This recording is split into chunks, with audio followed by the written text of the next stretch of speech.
ربي وما اللهم اسقنا غيثا مغيثا اللهم اغثنا اللهم اغثنا اللهم إن بالعباد والبلاد من الجهد والضنك والجوع ما لا يكفي إلا إليك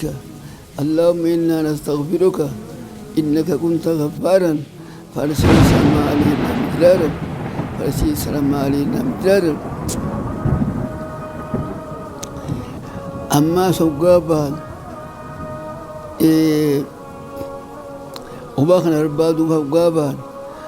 huccuu huccuu mana keessa uffataniin baan ibti qeessaadha ibga qabaadha amma akka garii imaamaniitti guyyaa sadii soomananii guyyaa afreessaa soomanaan baanii akkasuma soomanaas oolchanii rabbi kadhatanii jedhan arra san illee nun laqabdu nuti arra borurraa iftaanirraa nu biyyi teenya tun guutuun arra cinqee keessa jirti horiin dhumu jira bineensi alaalleen shimirroolleen dhumu jirti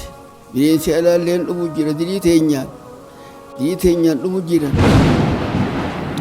isaan illee baasanii akkasii kadhatanii Suleymaan alayhi salaatu wassalaam dhugaa sadaqaa bahuu deemu mixii takka arge miila sii samitti ol dachaaftee kadhatu yaa allah nuti uumaa teeti riqii teetirraa duumaan qabnu dilii banii aadamiin nun balleessin teettee kadhattu duuba sanii aboo harkattanii kadhaaname isin ta'in harkattanii galaa jeenii roobni kasin roobse arra laaftuun nu harkaan qabdu jabduun nu harkaa qaba annan sagalee tiyyataan dhagahu kadha gosa dhalaas dhiirtiriis ka sagalee tiyyataan dhagahu biyyi teenya guututti bakka takkallee biyya amma sa'aatan ashiitaan duraa taate biyya takkallee biyyi horiilleen qonqoo quufelleen hin jiru kama rabbii deebinee akkamma jenne kanatti haqa rabbiitiis irraa toobannee haqa namaatiis irraa toobannee miidhaa cufa wal miidhuu cufa jalaa baanee hoggaa kadhanne inni dureessa isa bira bashbashi hin dhabne bashbashi duuba inni ardhatti nu roobsee roobni matuma sayitiif rizqiidhaan ilaal itti facaafachuu baataniis mataa fiitiitii rizqiinni rizqii guddu mataa fiitii rizqii isaa haa kennu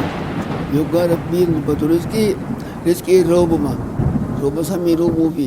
dachiin maal qabdi uumaa akkana qabdi barakaa quraanaatiin barakaa harfii quraanaatiin barakaa suuraa quraanaatiin kana cufaanuu rabbiin ramatu nuuf haa godhu quraanni kanu shafa'u rabbiin nuuf haa godhu asitti kanu shafa'u kuuttaatu nu dhaabbatee nu kashafu rabbiin nu haa godhu qabrii keetti illee kanu shafa'u rabbiin nu haa godhu aakiratti illee kanu shafa'u rabbiin nuuf haa godhu yaa allah quraana kashafu nuuf godhu yaa rabbi quraanni guyyaa qiyaamaadhaa karagaa nuuf ta'u yaa allah nuuf godhu kan warragaa bu'u miti karagaa nuuf ta'u nuuf godhu yaa allah quraanni waggaa ragaa nuuf ta'e asirrattis waan biroo dhabnuus asirratti aakiraan teenya ibaadaan nuuf taati yaa allah quraana karagaa nuuf ta'u nuuf godhii kan warragaa ta'u miti alhamdulillahi rabbil aalamiin والصلاة والسلام على نبينا محمد وعلى آله وصحبه أجمعين الحمد لله رب العالمين.